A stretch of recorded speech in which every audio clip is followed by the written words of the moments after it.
एक बार बोल दीजिए शिव गुरु महाराज की जय। आइए अनंत भक्ति चैनल में आप सभी भक्तजनों का एक बार फिर से स्वागत है। आज हम आप लोगों को सप्तम स्कंध का पहला अध्याय सुनाती हूँ, जिसमें ब्रह्म शराप से पीड़ित जय विजय के 3 जन्म की कथा है। श्री सुखदेव जी के इतना कहने पर राजा परीक्षित ने पूछा, हे मुनीश्वर, उधर जो आपने कहा कि दीति के पुत्रों को भगवान विष्णु ने मार डाला था और तब दीति ने मरुतगणों को उत्पन्न किया, यह मुझे कुछ ठीक समझ में नहीं आता, क्योंकि भगवान तो बड़े ही दयालु और सृष्टि विरोधी कार्यों से सदैव दूर, समदर्शी, सबको प्रिय और प्राणी मात्र के शुभचिंतक हैं। इन्होंने इंद्र के प्रयोजन के लिए दिति के पुत्रों को क्यों मार डाला था? श्री सुखदेव जी ने उत्तर दिया कि मैं आपके प्रश्न से बहुत ही प्रसन्न हूँ, क्योंकि भगवान के गुणों का बार बार वर्णन करना महात्माओं द्वारा बहुत ही पुण्य एवं मंगल प्रद माना गया है। हे राजन, भगवान तो प्रकृति से परे सत्वादि गुणों से पृथक हैं, किंतु उनमें विकास और संकोच भी होता है। जैसे पात्र के आकार भेद से जल का स्वरूप विविध होता है। हे राजन, आपने यह प्रश्न जो मुझसे किया है, यही प्रश्न तुम्हारे दादा युधिष्ठिर ने नारद जी से पूछा था। मैं तुमसे वही इतिहास कहता हूँ। चेदी नरेश शिशुपाल अधर्मा था और श्री कृष्ण जी से शत्रुता रखता था।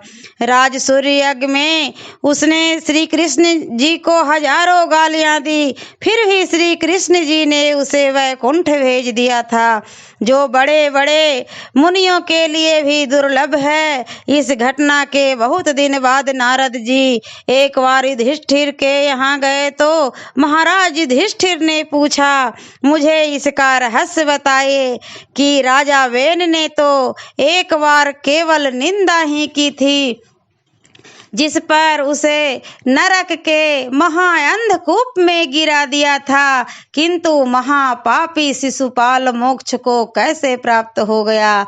नारद जी ने कहा, हे महाराज, आत्मा एक है, उसमें द्वैत का स्थान नहीं है। वह आत्मा ही परमात्मा है, जिसके सामने निंदा स्तुति सब बराबर है। अतएव भगवान किसी को अपना शत्रु अथवा मित्र समझकर कोई फल नहीं देते।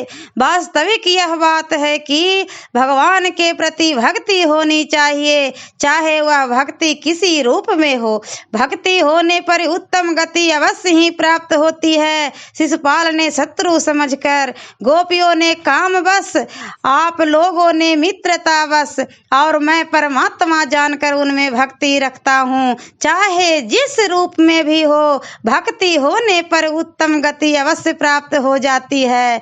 दंत वक्र और शिशुपाल दोनों ही पूर्व काल में भगवान के पार्षद थे और ब्रह्म शराप से नीचे गिरा दिए गए थे। तब नारद जी के ऐसा कहने पर युधिष्ठिर ने उनसे पूछा, यह तो विचित्र वार्ता है कि विदेशी शिशुपाल को परतत्व परमात्मा श्री कृष्ण की सायुज मुक्ति मिली, क्योंकि यह तो उनके एकांत भक्तों के लिए कठिन थी। हे महामुनि, हम यह जानना चाहते हैं कि भगवान की निंदा करने से ब्राह्मणों द्वारा राजा वे नरक में फेंक दिया गया, पर पापी दमघोष सुत शिशुपाल और दुर्बुद्धि दंत वक्र ने तो बचपन से जब हम लोगों का साथ प्रारंभ किया, तब से अंत तक उसने भगवान से शत्रुता ही की, जो अवयव और परम ब्रह्म भगवान थे।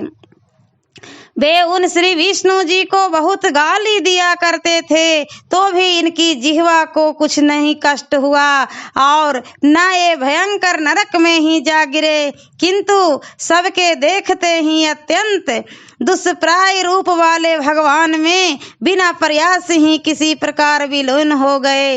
हे भगवान, यह बड़ी अद्भुत बात है। इससे मेरी बुद्धि हवा के झोंके से कंपमान होती हुई दीप शिखा की तरह चक्कर में पड़ गई है। अतः आप मुझे उसका भेद बताइए। श्री सुखदेव जी कहने लगे, राजा युधिष्ठिर के इस प्रश्न को सुनकर देवर्षि नारद आनंदित हो उन समस्त सभासदों को सुनाते हुए राजा को संबोधन कर इस प्रकार कहने लगे। नारद जी ने कहा, प्रकृति पुरुष के अविवेक से अर्थात पुरुष प्रकृति से अलग है तथा निर्लेप है। इस बात को न जानने से ही निंदा, स्तुति, आदर तथा अपमान के आधार रूप इस देह की कल्पना हुई है। हे राजन, देहाभिमान से ही प्राणियों में अहंता तथा ममत्व रूपी विषमता है और उसी विषमता से ही ताड़न, निंदा आदि दुख होता है। जब देह ही अहम या मैं समझ बैठता है, तब उसके वध से अपना हनन मान लेता है, परंतु यह अभिमान सर्वात्मा भगवान में नहीं है, क्योंकि वे आनंद स्वरूप और अद्वितीय है। तब भला दुष्टों के मंगलार्थ उनको दंड देने वाले ईश्वर को हिंसा कैसे स्पर्श कर सकती है। अतः दृढ़ वैर, निर्वैरी भक्ति, योग, भय, ममता, कामना ही सही उनमें इस प्रकार मन को लगा देवे कि उनको छोड़ कुछ भी दिखाई न दे। मेरा निश्चय है कि जीव जितना वैरानुबंध से परमात्मा में तन्मस्क हो जा सकता है, वैसा भक्ति योग द्वारा नहीं हो सकता। देखो, भ्रमर से दीवाल पर अपने छेद में बंद किया हुआ कीटाणु द्वेष और भय से उसकी याद करते करते भ्रमर के आकार का बन जाता है। उसी प्रकार माया मानव स्वरूपधारी भगवान श्री कृष्ण के निरंतर शत्रु भाव से सर्वदा उन्हीं का विचार करने से पाप रहित होकर उन्होंने उन्हीं को प्राप्त किया। हे राजन, काम, द्वेष, स्नेह, भक्ति आदि उपायों से ईश्वर में चित्त को लगाकर बहुत से जन्य काम आदि से उत्पन्न पाप से मुक्त हो प्राप्त कर चुके हैं। हे राजन, गोपियां काम से, कंस भय से, शिशुपाल आदि राजा द्वेष से, यादव संबंधी होने से, आप लोग स्नेह से और हम मुनियों ने प्रेम से उनको प्राप्त किया है। इन 5 प्रकार के ईश्वर चिंतकों में बेन किसी में न था, क्योंकि वह निरंतर किसी भाव से भी ईश्वर चिंतन नहीं करता था, इसलिए वह नहीं मुक्त हुआ। अतः चित्त को किसी प्रकार भगवान श्री कृष्ण में लगा रहना चाहिए। हे पांडव, आपके मौसेरे भ्राता शिशुपाल और दंत वक्र भगवान विष्णु के मुख्य अनुचर थे, जो विप्र श्राप से ही उस स्थान से भ्रष्ट हो गए थे। यह वार्ता सुनकर युधिष्ठिर ने कहा, हे महामुनि, भगवान के अनन्य भक्तों का संसार में गिर जाना जो विश्वास का पात्र नहीं समझा जाता। प्रकृति, शरीर और इंद्रियों से विहीन उन वैकुंठ में रहने वाले देह संबंध का वह संबंध आप सुनाइए। श्री नारद जी ने कहा, हे राजन, एक समय ब्रह्मा के पुत्र सनंदन आदि ऋषि तीनों लोकों में इच्छा अनुसार भ्रमण करते हुए वैकुंठ में जा पहुँचे, जो पूर्वजों के भी पूर्वज होते हुए 5-6 वर्ष के बालक जैसे प्रतीत होते थे। उनको साधारण पुत्र जानकर द्वारपालों ने अंदर जाने से रोका।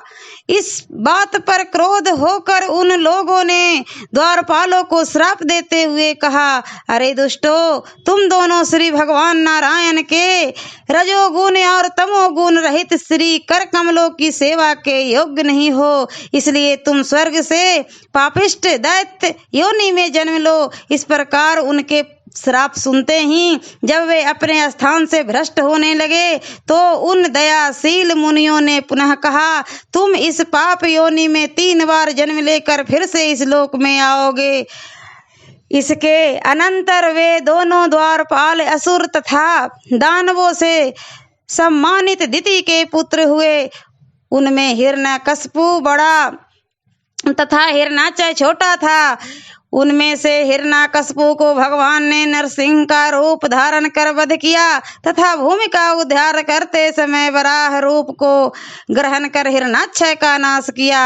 हिरण्यकशिपु तो अपने पुत्र भगवत भक्त प्रहलाद का हनन करने की अभिलाषा से उन्हें तरह तरह से सताया, परंतु अनेक यत्नों से भी वह सब जीवों के आत्मस्वरूप अत्यंत शांत प्रिय समदर्शी और भगवान के तेज से प्रहलाद को ना मार सका। इसके बाद वे दोनों दूसरे जन्म में विसर्वा के केसनी के उदर से रावण तथा कुंभकर्ण हो गए उत्पन्न।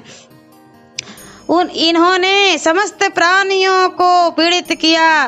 उन जन्म में भी भगवान ने रामावतार ग्रहण कर उनका हनन किया।